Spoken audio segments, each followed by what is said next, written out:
Today's video dives into the world of makeup, specifically focusing on the brand Makeup Geek. If you're not familiar, Makeup Geek has been a significant name in the influencer community, with its roots deeply embedded in its unique brand history. Hey, if you're new here, I'm Kelly. I upload content 4 times a week with a keen interest in brand deep dives. I've got a whole playlist, which I'll link below, that delves into various brands, so do check it out after this video. I've been pondering on the right angle for today's video. My series has been titled The Rise and Fall of, but I want to clarify something. When I talk about the fall, I'm typically referring to the public perception, not necessarily the brand itself. And with Makeup Geek, it's a little more personal because they're in the process of shutting down. Now, a brand's closure is always sad for its founder, employees, and even the consumers who cherished it. So in this video, while I will deep dive into the brand's history and story, I don't want to just focus on what went wrong. Yes, I have my opinions and insights from the founder, which we'll touch upon. Before diving deeper, a personal note. While prepping for this video, I noticed some products on Makeup Geek's website and wondered if I should snag a few. Some of you recommended I should. It even crossed my mind to check my local Target for their products. But enough of that, let's get back to the brand's story. Makeup Geek was founded in 2011 by Marlene Estelle, a pioneer in the influencer community. She started her YouTube journey in 2008, a mere 3 years after YouTube's inception. Back then, the YouTube beauty scene was vastly different. Instead of just product reviews, creators like Marlena and Michelle Phan were more into teaching, making learning makeup accessible to everyone. Marlena's initial days as an influencer weren't financially rewarding. She balanced her YouTube channel while teaching middle and high school band and choir, realizing she was essentially promoting brands without earning commissions. We're doing a super fast, super easy, very natural look for the daytime. So let's begin. Cheap shader brush. I'm taking Rubenesque Paint Pot by MAC, and we're going to put this just on the lid. Natural look for daytime with some peachy Rubenesque Paint Pot showing on the lid and just a little bit of cork and remotely gray. Marlena saw an opportunity to launch her own brand, Makeup Geek.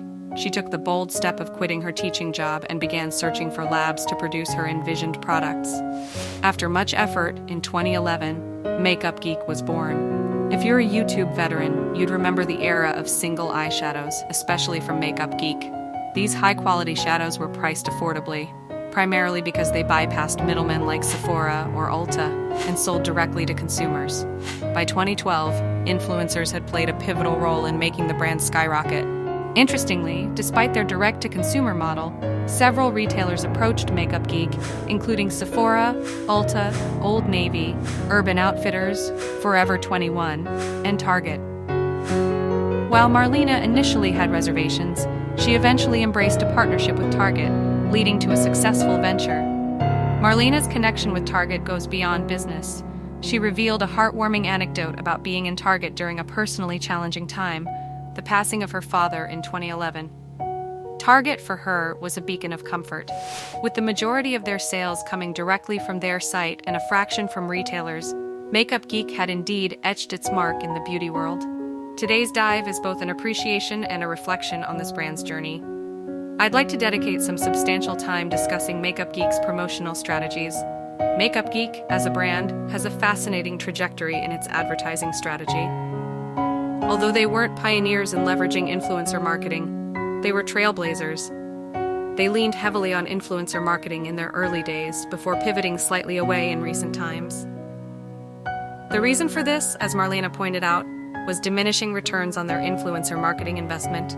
So instead, what I did is I recreated that look with the Manny MUA palettes that he created with Makeup Geek. And it's so funny because 1 year later, he's collaborating with Makeup Geek. And it's like, it's so cool. It's so cool. So I'm really happy for him. It's just so cool. Okay. So today I'm going to be talking all about the brand new relaunch, rebranding of Makeup Geek. I have two of their palettes. I had a Casualty in Transit here with this guy, one of my greens with a little broken. Marlena revealed in an interview that their advertising budget was evenly split. Half of it was directed towards conventional paid campaigns, and the other half went to social media engagements. This kind of division sheds light on the changing dynamics of advertising in the beauty industry. Most notably, Marlena's observations about influencer marketing ROI declining were quite intriguing.